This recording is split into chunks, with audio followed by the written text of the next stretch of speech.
Welcome to a brand new episode of Undisputed Anime. This is the podcast where we like to give reviews, and I've lost my train of thought already. This is why we don't record in the evening. This is exactly that. This is the podcast where we give you a ton of anime recommendations, manga recommendations, and everything else in between. As always, I'm your host, Zane Taicho. And as always, I'm joined by my fantastic co-host, the man of 100 manga under his belt, Mr. Susu Day. How are you? Finger guns. Bang, bang, bang. I'm all right. I'm just, it's the end of the weekend. And somehow I feel so tired. But that's a story for another day, finger gun. Same gun? Same gun. Same gun. Nice little trigun reference there. Old school. Oh, man. Yeah, I guess it's been like a crazy week. Just in general, in terms of like anime and like trailers, and there's been so much, and we've got a lot to cover this week as well. Not only are we going to talk about Record of Ragnarok Season 2, I'll give you my thoughts and review on the Slime movie that came out recently, Scarlet Bond, and as always, we'll cover some anime news as well. Before all of that, I was going to mention something. What was I going to mention? Where is it? Where is? Yeah, something cool, but I can't. My brain is frazzled. But we were just talking about before we started recording that you rereading D. Grey Man. I am rereading D. Grey Man because D. Grey Man is one of my favorites. And, anime-wise, I feel like it came out at a bad time because we've obviously seen what's continued to happen with Naruto and Boruto. We've seen what happened with Bleach and Chainsaw Man and titles like that. It's like, could you imagine how good a D. Grey Man anime would be now if it was released instead of being released like when it was? Like obviously we got D. Grey Man Hollow, which is obviously the animation was stepped up a huge amount because of it was released like many years later. But imagine if we get D. Grey Man anime from the beginning with the quality of something like Chainsaw Man or Bleach. I'm going to have to say this now. I want them to keep every opening that series had. Absolutely. I love the openings. I think that second opening. I want to say it's the fifth one. I want to say it's like an Overworld. Yes, Overworld did Gekido, and it's like it's when they're in the arc. Like that's the. I'm hearing it in my head now. I'm like, so good. I might have to go and watch a YouTube compilation of all of the openings. Oh man, it's just one of my favorites. Yeah. So yeah, that's fun. Enjoying that. I've actually just gotten up to that bit in the manga, so onwards I go. I've just remembered what I was going to open up the show with. So, as some of you may have seen on my social media, Twitter, TikTok, or whatever, I started Hunter x Hunter for the very first time. Didn't you? I had never seen an episode before. I've never read the manga. I've only heard very good things. How are you finding it? So I'm still 5 episodes in, just because, funny enough, I use our sponsor of the podcast, Surfshark VPN, to change the region on my Netflix to be able to watch it. It's not available in the UK. And so I set some time away, to do that and watch it. And so I'm only 5 episodes in, and at the moment, it's kind of, I'm really surprised, like, there's been no real battle. There's been no sort of, like, background on the MC yet, on Gold. And all I've seen is just running. Like, I know it's like the entry exam, but everyone's just like running for 3 episodes straight, and I'm just kind of like, give me something. Like I don't even know what the power system is yet. Still, it's a wild one. I've not watched the anime, but I read the manga up to the point where the updates were consistent, and then what I kind of fell off it once the updates became so irregular that I kept forgetting to keep up with it. right? Yeah. And obviously, I believe that the author was having some troubles in real life, which delaying the schedule. But like, I feel like from what I remember, it's one of those properties where once the fighting starts, it continues to escalate, and when battles do happen, the battles are very interesting. Hold the line, please.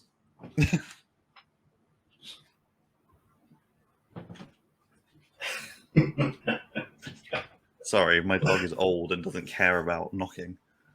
So, there he goes. There he is. It's. I mean, everyone's in the comments of the videos, and again of the socials, just kind of like stick with it, and I will see it through to the end. Like, I really want to. It's a very slow burn in the way that.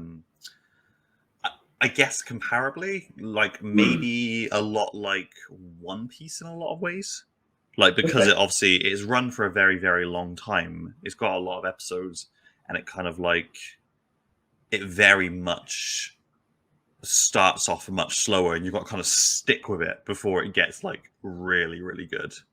But I think when I was reading One Piece, I didn't find One Piece as interesting until maybe the end of the chapter where they where they obviously meet Sanji, and they're battling on the ship, like that, when the battles became a lot more high stakes and stuff.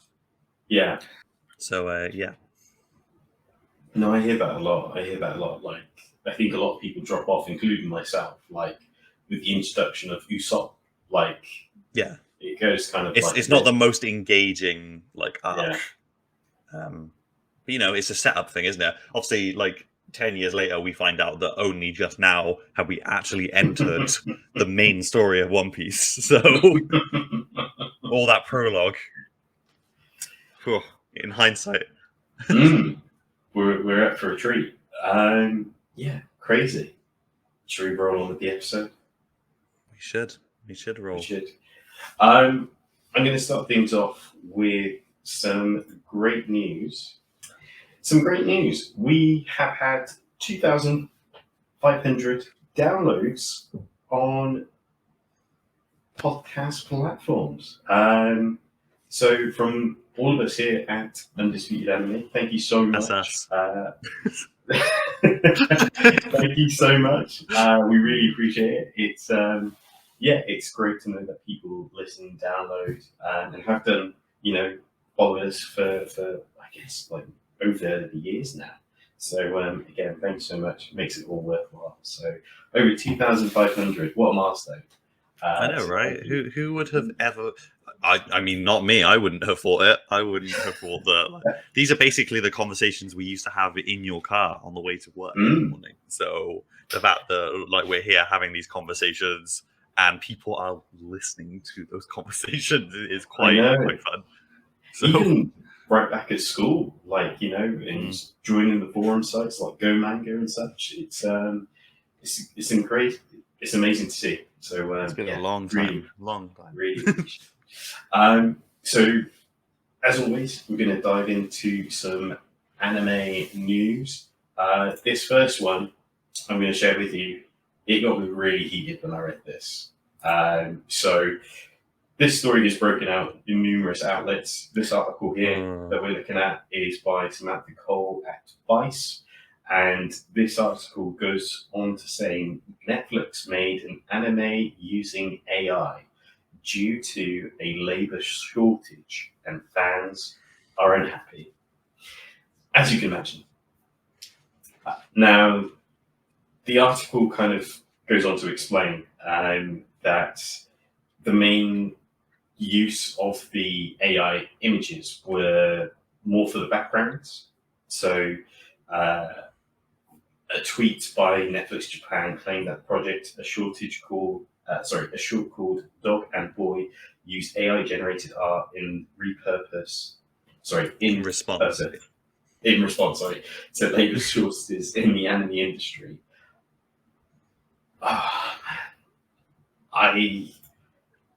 What's your thoughts on this to begin with? So I think initially, this is just in general. Initially, I was quite taken back by like all these like new AI bots that you could use to generate art, like Midjourney and stuff like that. Is like because it's like it's cool. It's like it's really interesting to see how far technology's come. But then, as time has gone on, I've become very against it in the way that it kind of like displaces actual artists. I understand what they're saying, though. To be fair, when I was reading what you just shared just there, I was like they would say that they're doing it to help the industry and not to cut corners. It's obviously a money saver if they use AI, which is obviously not what you want, because you want like people whose jobs it is to actually draw to be doing that work. So I'm against it, to be honest. I don't think that there's an easy answer to it at the moment. Yeah, but I am on the side of the artists with regards to this, because it's already hard enough to make your living as an artist without people then coming and saying, well, you're charging your rates are too high, I'm gonna just use a bot to get what I want for like free. So it's crazy. My initial thoughts on this, like, we know, and there's been numerous videos out there, you can watch them on YouTube. I think Joey the Anime Man has done a YouTube video about the industry, as in how hard it is to be an animator, like the working conditions, the demand. And we've heard stories before, about these studios who kind of have these crazy deadlines. And, we're living in an era where 2D animation is probably the best it's ever been, with Demon Slayer, Studio Paradox, with Bleach even recently. Incredible animation. And then to hear like an AI bot is almost, they're using it to kind of cut corners, as you say. It just really tears my heart out. And leaves a bad taste in your mouth, doesn't it? And look, I know there's an evolution with these sort of things. We're on the brink of going more into 3D animation with Trigun Stampede, obviously Dragon Ball Super, and that's slowly getting better. It's taken a while, but it's slowly getting better.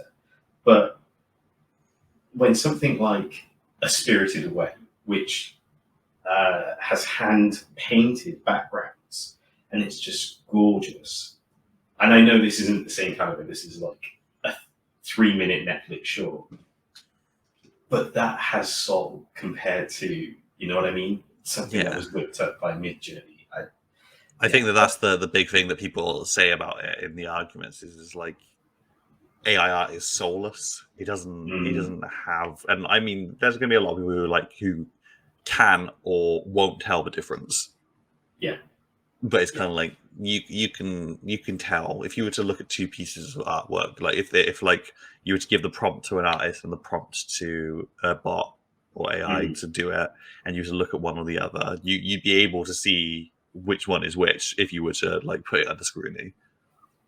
See, I don't know if you've noticed yet, but things like AI bots, they haven't got hands down yet, which is quite ironic. Like they can't seem to figure out hands. And you get the extra finger coming out the palm, don't you?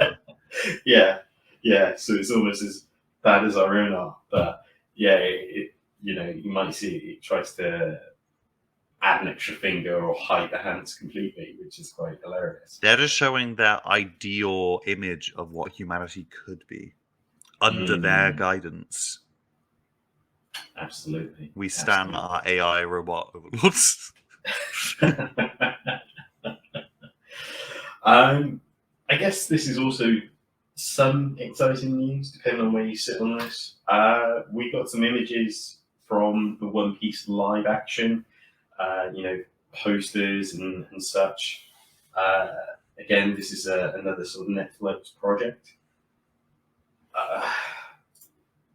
Personally speaking, I'm, again, kind of on the fence on this whole live action direction, but I'm happy to kind of, eat my words when it does drop and it's a huge success and it lives up to everyone's expectation. But I want it. I've wanted for so long for a Western adaptation of an anime, like in live action, to actually work. I want it to work, but every single time it's like, will it break the curse? Will it break the curse? Will it break the curse?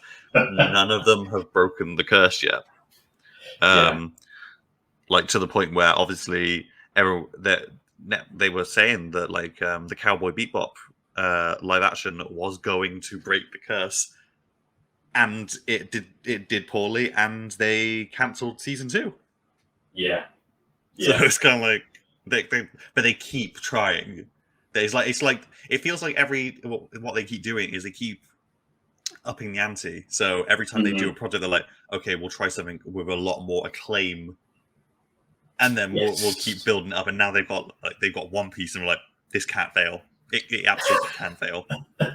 He's not even wearing sandals because of health and safety reasons. I know. Yeah, it's, I hear what you're saying. It's almost like they buy the IP in anticipation of it's got a huge following. We need the viewers, and we want people to subscribe to check it out.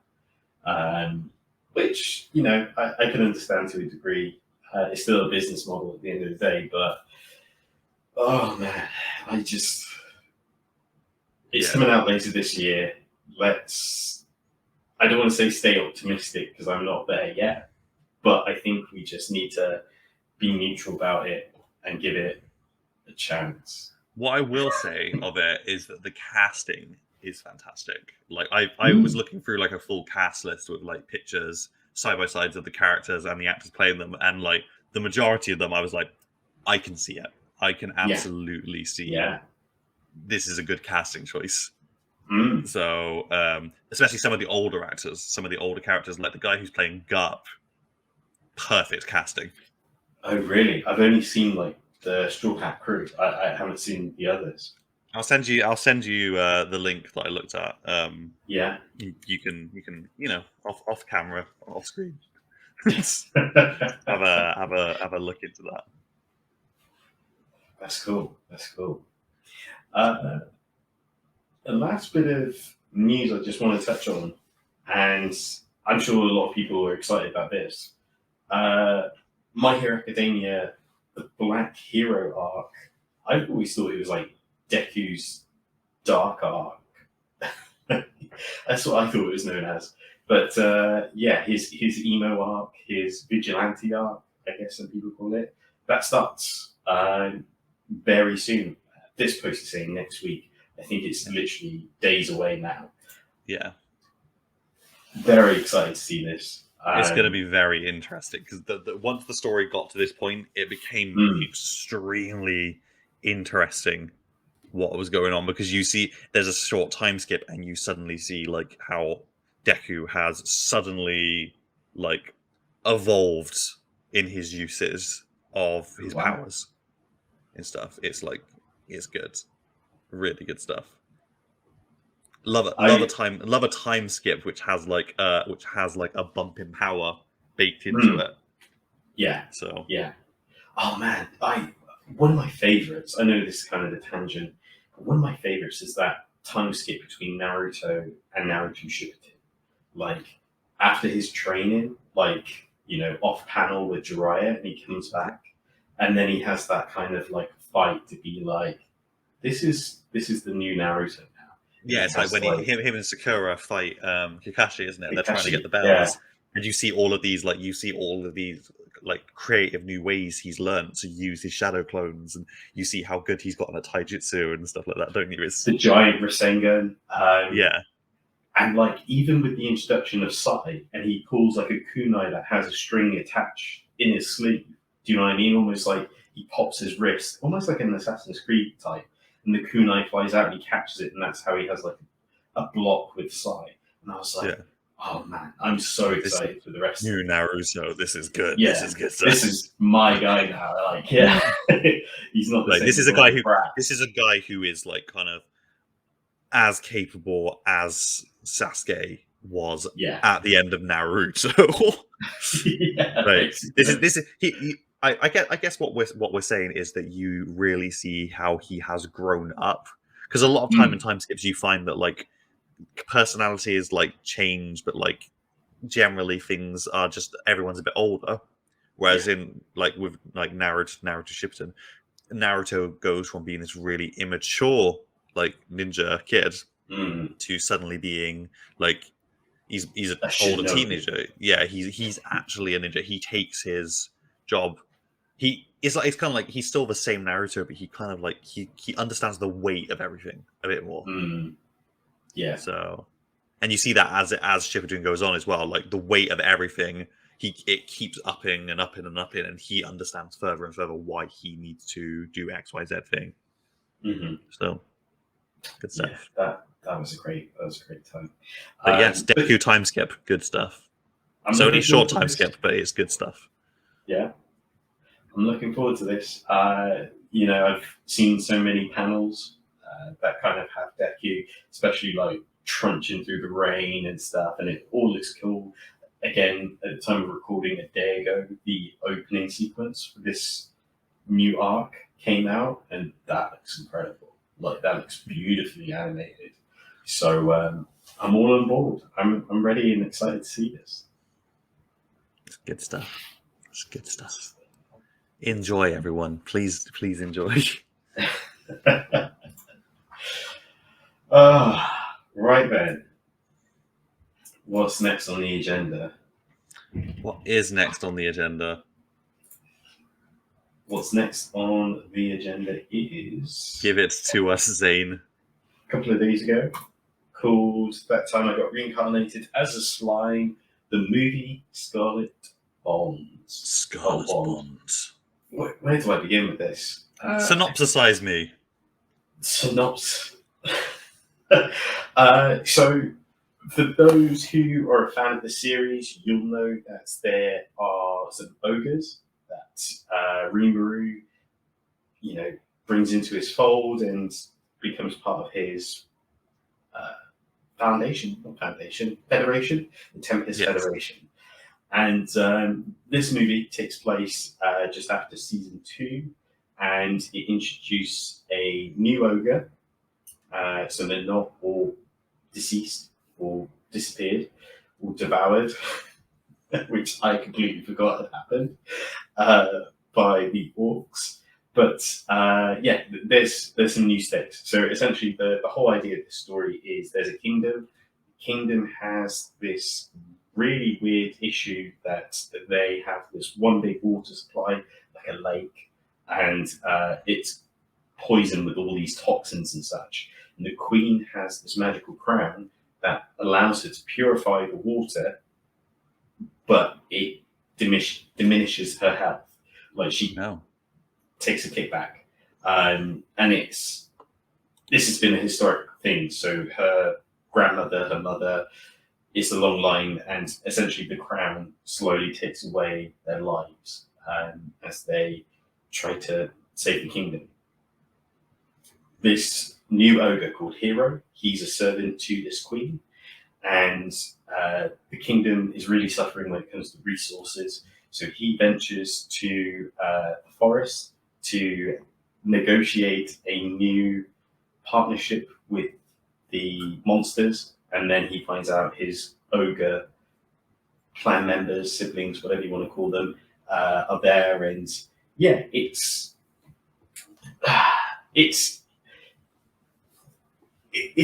a fun little movie, and I shouldn't say little because it's 2 hours long, but I guess what's rough is that if you're new to the series, this isn't a jumping on point. This is something like you have not. I'd say you would definitely need to have seen at least the anime. You don't necessarily need to be up to date with manga, but yeah, you need to understand at least the setting and Mhm. some of the basics of the world and what is going on in order for it to like make sense. Because if you were to, from what I can gather, if you were to just jump into this movie, you would go into it having no idea how Tempest has gotten so like vast and so like prosperous. Absolutely. You'd have no idea of Rimuru's like origins as an otherworlder and the fights that he's had to go through to get to be where he is. I mean, like, is he in the movie? What part is the movie set at? Is it before or after he's demon? So he's just become a demon lord. So it's set just after he's done that. So Clayman has been dealt with, and the reason Hero even exists is because he was the strongest ogre, and him and his party had left to become mercenaries, but they got betrayed by their employer. And funny story, it's Clayman. So that's why they never came back home, and that's why the ogres were left to fend for themselves, really, because their strongest wasn't there to help fight back against the orcs. And the story itself is kind of it's not the best story. It's probably a little thin on the ground, if I have to say anything. Hero is probably the most interesting thing out of this because he's such a cool character in terms of his design, his look, obviously keeping that sort of samurai energy when it comes to the ogres. But yeah, it's just kind of Rimuru comes in and fixes the issue. Like, this is major spoilers, but he comes in, he saves the day, and then we get the introduction to the villain, and it's kind of like, oh man, it'd be great if you introduced this a little bit earlier. But then, in true fashion, you find out that's not really the villain. There's a bigger villain. Oh my god! That you will probably get to see later on in the. It's the water source itself. Yeah. As I mentioned before, this is a movie. This has the same. I would personally speaking, the bigger budget I think went into the sort of runtime and more animation and stuff, because the fights and the quality is really good, but don't expect Demon Slayer Mugen Train quality. Is what I would probably say. Do you think that would you say that this is? Would you say that this movie is a cash grab? Ooh. Made to capitalize on the popularity of the type, the property as a whole? That's a tricky one, because I would say some of those early Naruto movies were proper cash grabs. Oh, absolutely. Absolutely. I think 8-Bit have done a great movie, and one that, dare I say, could be canon. Like, that, I don't think there's anything stopping it from not being canon. They've slotted it in a really good place. Mm-hmm. To be fair, because after he ascends to becoming a demon lord, there is a short period between it happening and him starting anything else, if I recall. So that makes sense. And introducing just one more ogre, I don't think is the straw that breaks the camel's back when it comes to the rest of the story. It's very. You could very easily have him show up or have him mentioned, and it wouldn't be a big issue. Yeah, I had an epiphany watching this movie though, and I'd love to know what your thoughts on this.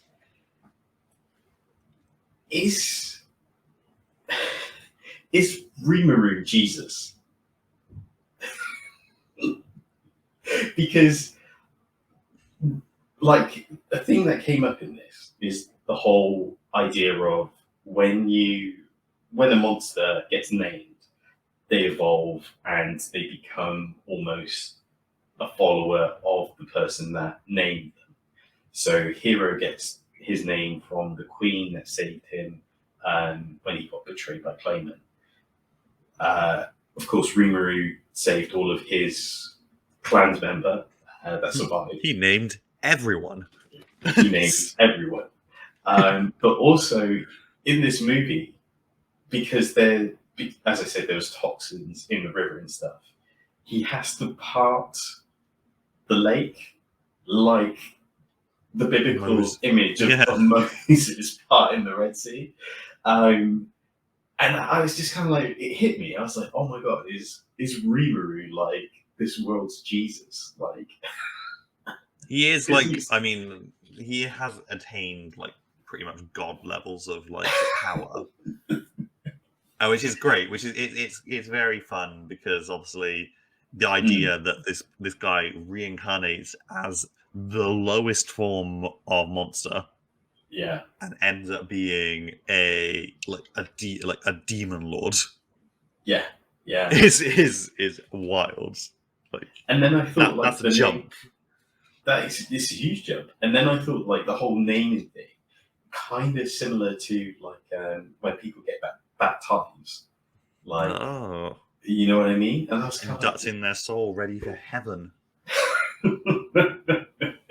I don't know. It's just a weird like thought that crossed my mind as I was watching this movie. I was like, oh my God, like, is this some sort of like weird Christianity subliminal messaging from 8-Bit Studio?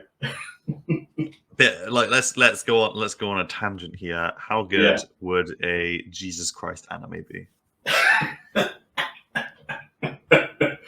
Wait, who's animating it though? Oh, Trigger. That'd be insane. That would be insane. It's a shonen anime. It's a shonen title as well. We're not talking historically accurate Jesus. We're talking Jesus is here to stop demons on Earth. He doesn't know why he's got his powers, but he learns why as the story goes on. I think it would be like a space dandy, or I don't know.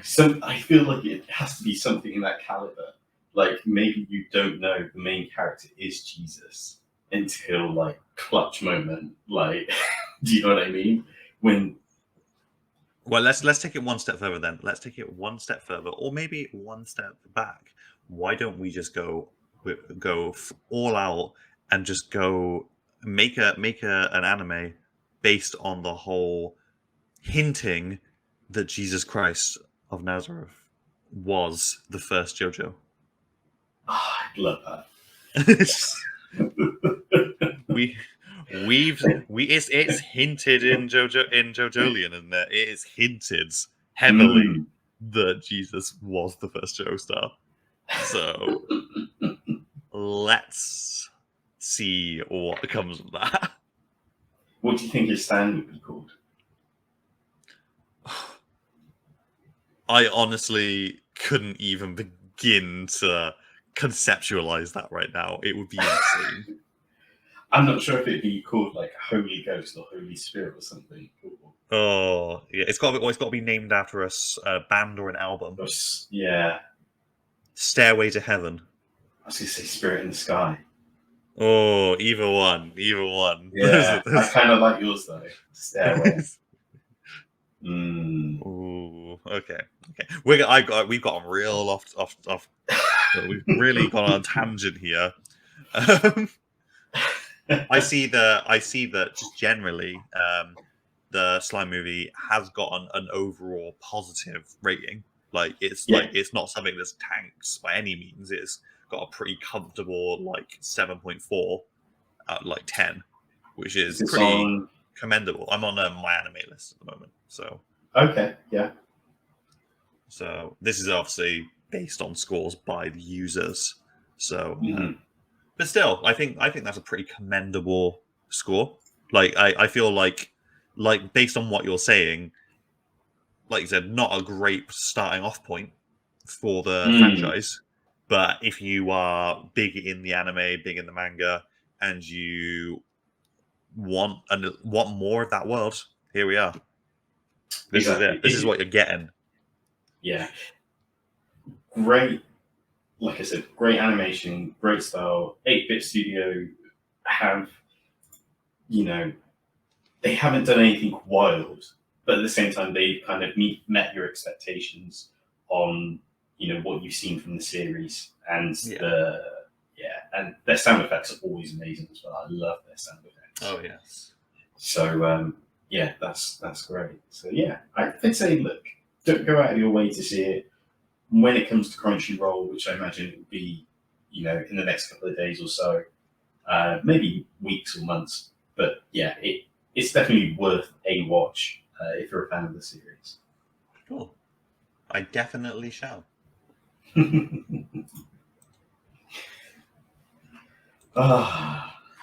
So on to the next. On to the next one. This is again. This is a very Zane forward episode. I'm here for commentary and company and theories about Jesus Christ as the first JoJo in an anime. Record of Ragnarok Part 2. Mm-hmm. I leave the floor to you, sir. Yeah. So Record of Ragnarok Season 2. First season was divisive, I guess, is probably the easiest thing to say. I know it has like a huge reader base when it came to the manga. It's just one massive tournament arc. That's the whole book. Humans versus gods, and we're talking gods of legend: Zeus, Odin, Every demigods. pantheon. Yeah, historical figures. The list goes on. The first season, in terms of its reception, a lot of people didn't like the animation. I think one of the most popular comments was that the animation was like a slideshow because it was just like frame by frame movements. Nothing was very fluid. I feel with the second season, they've really upped the game. I wouldn't say it was like a major step up, but it's certainly a step in the right direction. I want to say the second season only has 2 fights. Because the fights do last across multiple episodes. So we've got a Dragon Ball Z type situation going on here. Yeah, absolutely. But yeah, I really enjoyed the second season. Really enjoyed it. A lot of fun. The first matchup in this second season had your boy Hercules up against Jack the Ripper. Oh, who would have guessed? Like, who could have possibly predicted that? As someone who has not yet to watch or read it, who could have predicted that matchup? Jack the Ripper versus the Grecian hero of Olympian descent, Hercules. It's wild, and I guess what's even funnier is, you would think Hercules would be on the side of humans, but actually he's on the side for the gods. But throughout the fight, he constantly mentions his love for the humans and such. So yeah, but the humans are in a corner to the point where they have to use Jack the Ripper to kind of, get a win under their belt. This feels like kind of like as unexpected for me as someone on the outside. Do you remember the anime Nobunaga? Not off the top of my head. It's a very, very like weird title where like there were monsters attacking, and you had these like artifacts that allowed you to take on the power of a historical figure and stuff, and the main characters was connected to Nobunaga, the shogun of Japanese acclaim, who used like rifles and stuff. But throughout that, you obviously meet loads of different historical figures, and you find out, like, through the story that it's been ages since it came out, so I'm not sorry for any spoilers here. But you find out the Florence Nightingale was actually Jack the Ripper, and the reason that she was doing it was because she was trying to find out the cause of this, like, kind of thing that makes people into monsters, like how these monsters came to be. So that's why the injuries were what they were, because she very specifically had to, like, operate on those places to find it. Right. And stuff. It was like wild finding out that. So hearing that, like the humans champion is Jack the Ripper in this, wow, love it, love that. There's definitely a formula with the show, which is, you have, like, these two competitors fight, and then the following episode would be the background story of one of those characters. So let's say Hercules. Then the next episode will be the background for his opponent, so Jack the Ripper. More of the actual fight that's happening now, and then you may get another background story on one of those two, and then a fight. The next episode after that will be the conclusion of the fight. Okay. Well, would you look at that? Really fun. Like I said, it's an acquired taste, but is it an anime to switch off to? 100%. It's not something that requires a lot of brain power to follow and stuff. It's just kind of like, for people who watch, like, Fast and Furious movies, I guess this is like an equivalent in our I can world. see that, and I can see the appeal in that, because those movies might not be for everyone, but they've definitely got something for the people who do watch them. So exactly. I gotta say, Hercules looks like straight out of JoJo. Like, yeah, I was just looking. I was like, that is a Joestar. That is a Joestar, right? Of course, they've got finishing moves. They've got transformations. So yeah, there's loads of bits and pieces there. The following fight, I'm trying to remember off the top of my head, is Shiva against, who was it? Buddha. I'm just reading the characters and voice actors for this season, and you got Hermes, you got Zeus, you got Raiden. It was a famous sumo wrestler. He was supposed to be, like, the world's strongest sumo wrestler. So yeah, that was really fun, because the whole idea was that he could never control his strength to his full capability. But so yeah, that was really fun.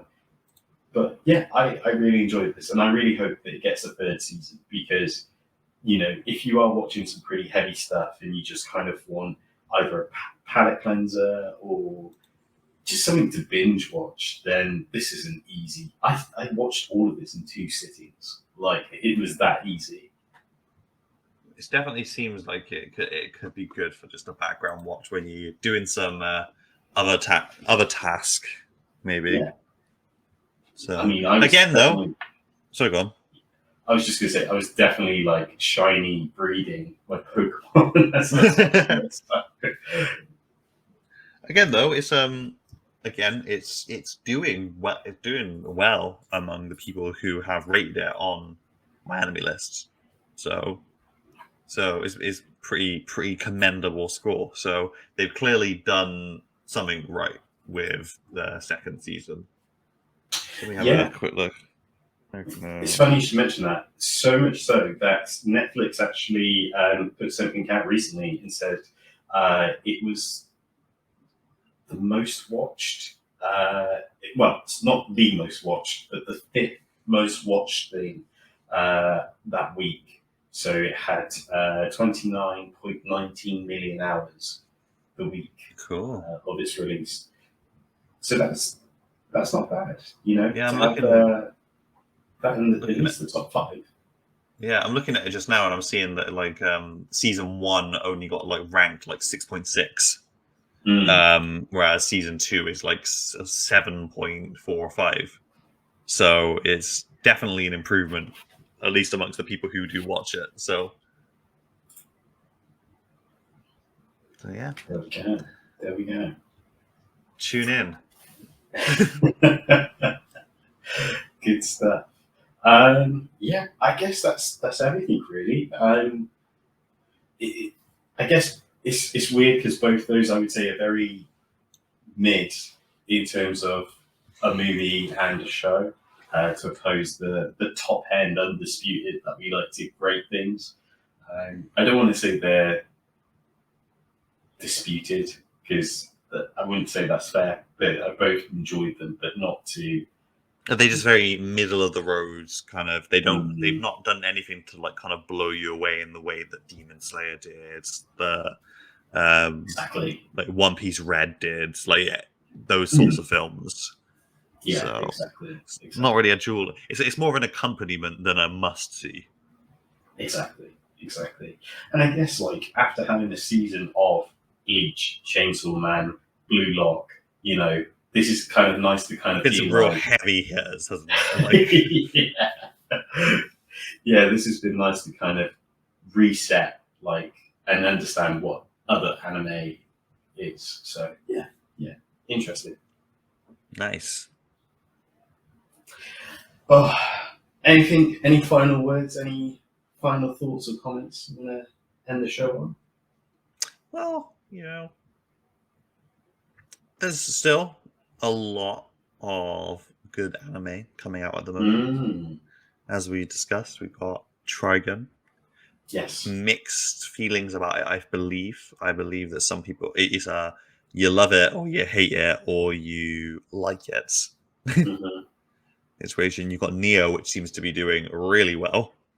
Like people are really enjoying, especially the skits in the after the credits. People are, love that idea. I love that idea as someone who's not played it yet.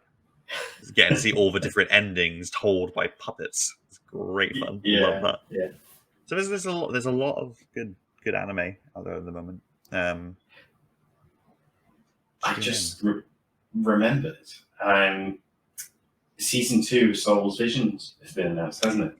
Yes, we didn't discuss this earlier on, but I saw it earlier on. I shared it with our group chat.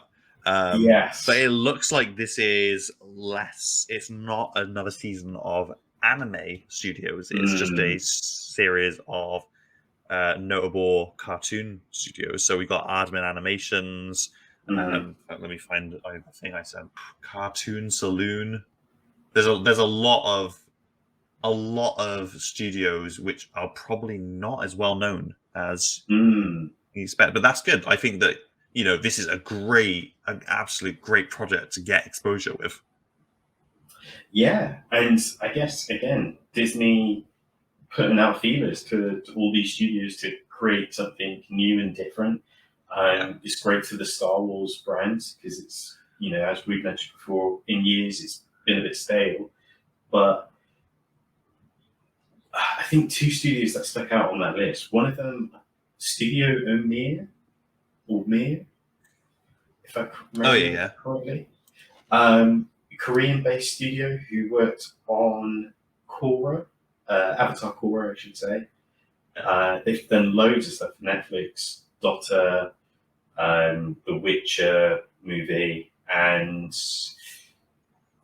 Voltron. If I've got my studio correct. It definitely. I'm just looking at their site right now. Obviously, they are very proud of the fact that they've got Star Wars Visions under their belt. Lookism. They've got Batman and Superman Battle of the Super Sons. Oh, wow. So it's that Kipo and the Age of something. They've done Guardians of the Galaxy. They did the Boondocks season 4. Mm-hmm. Voltron, The Witcher. Yes. They did The Witcher. Yeah, So they've got some really good titles under their belt. I'm really interested to see what they do. You know, Same. we've fanboyed over the Korra animated series, knowing what they could do with that, and the Voltron series. To be fair, I really like the Voltron series. I've watched it more than once. Yeah. I'm really interested to see what they do with that. The other studio, I can't remember what they're called, but there's a stop animation studio on that list. That's Aardman. Famous. Is it famous for doing the Wallace and Gromit series? Yeah, Aardman Animation Studios. They did Wallace and Gromit. They've done. They've done a lot now. I'm struggling to find the titles. They did the one with the pirate. They've done many a thing.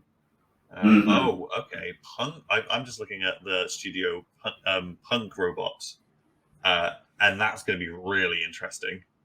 Yeah. Give me 2 seconds. I'm going to send you a link. This isn't going to benefit anyone but you.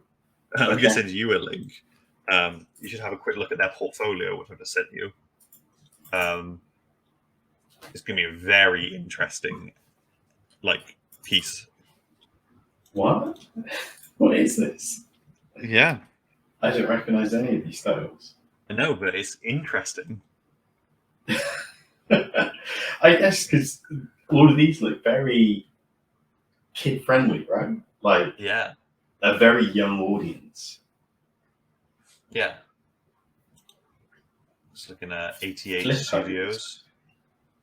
So one of the studios involved, 88 studios, is responsible for the Troll Hunters series on Netflix. Okay. And also some other DreamWorks. They did they've been involved in a lot of DreamWorks projects. It looks like it's going to be interesting stuff. It's obviously I would love to see more anime studios take on Star Wars, but it's good to see other mediums get their shot. Yeah, I would have seen more, but like you said, I'm really excited about Studio Mir. Yeah, it looks great. Looks really good. Are definitely one of my faves. What I will say is there is a Studio El Giri on that list, and I can't find anything that they've done. Oh, interesting. So I don't know what we've got coming. How interesting. How interesting indeed. Got some interesting things coming up Absolutely. this year. So, hey, make sure to subscribe, like the channel, all that jazz, as we will no doubt be covering everything that comes out and giving our thoughts, our views, and, of course, our recommendations.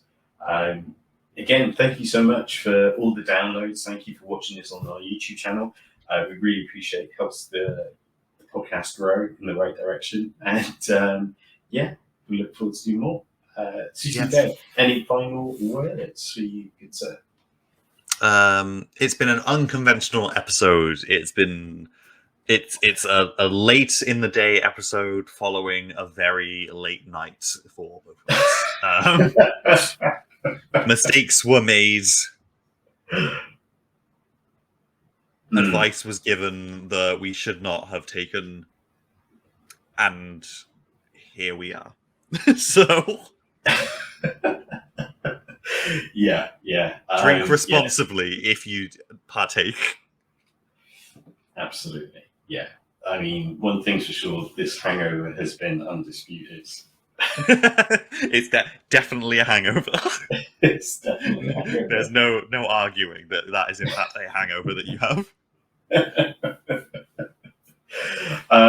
But at least you guys know that not only are we great podcasters, reviewers, consumers of anime, but we're also party boys.